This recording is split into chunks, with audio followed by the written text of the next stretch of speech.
I've been trying to figure out what to say about this episode the whole time I've been making videos, and the trouble I'm having is just general ambivalence towards it in terms of personal enjoyment. On the one hand, this episode has a spectacular lesson, stars my two favorite ponies of the main six, and is great in terms of character development. On the other hand, it has a number of cartoon tropes that I can't stand. The dialogue and conflict are extremely repetitive without a lot of really funny moments, plus I don't enjoy stories about characters arguing with one another. Every time I watch this episode, there's a layer on which I really enjoy and admire it, and another one on which I just find it boring and tired. So jumping right in, let's talk about this moral and why it's so important. This episode is all about embracing what makes us different, which happens to be my own moral crusade and a core tenet of the show, so I'm going to go on about it for a bit. The opposite of this moral, which I absolutely hate, is the one where it's asked that we look past our differences and focus on the ways in which we're alike. This is pretty wrong-headed, even from a genetic and evolutionary standpoint, like a metaphorical equivalent of saying that we should inbreed. No offense to any incestuous listeners, I respect your diverse lifestyle. We need our differences, and it's very important that we not look past them, but look at them and embrace them. Now, I do think that there are irreconcilable differences, and I think that compromise is a big part of functioning as a society. Obviously, if someone is really into murder, that's not a difference we should be quick to embrace because it ultimately hurts our society more than it helps. But that doesn't mean we need to abandon that person, it only means that we need to seek compromise and attempt to reconcile the differences as best we can. I'm getting off topic though. In this episode, we are shown how Rarity and Applejack have different modes of thinking. In a video which sadly won't be out until November, Brony Curious astutely observes this difference as one between a creative individual and a non-creative individual. Rarity is good at going into what John Cleese describes in this awesome video that you should totally click on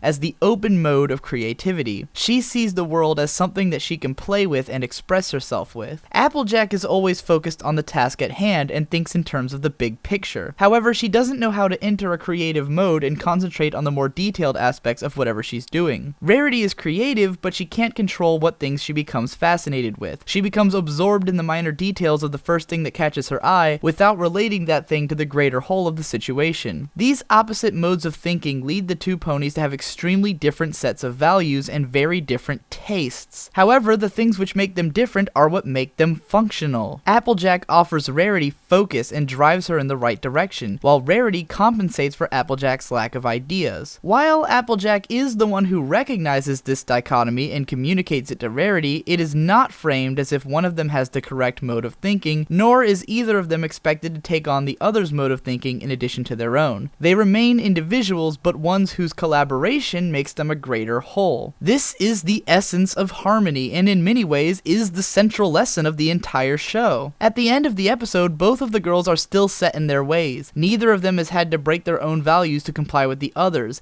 They've simply managed to accept that even though another pony is different from themselves, it doesn't mean that that pony is wrong or that they can't collaborate to the betterment of everyone. The episode conveys the differences between the characters and how far-reaching those differences are very well. It's just a shame that the dialogue in each sequence puts the ponies at one another's throats constantly. The point that these two ponies don't see eye to eye was made really early on, and it wasn't necessary for every difference between them to be argued about in the same way. It doesn't hurt the message at all, and if you're not bothered by this kind of repetitiveness, then it won't even matter, but this is quite literally the cartoon episode structure that annoys me the most, which is why it's ironic that it has my favorite lesson and some of the best character development in the entire show. That said, there are still some memorable moments, like the pillow fight scene and the bed scene, and there are some excellent little bits of animation and voice acting throughout. And that lesson...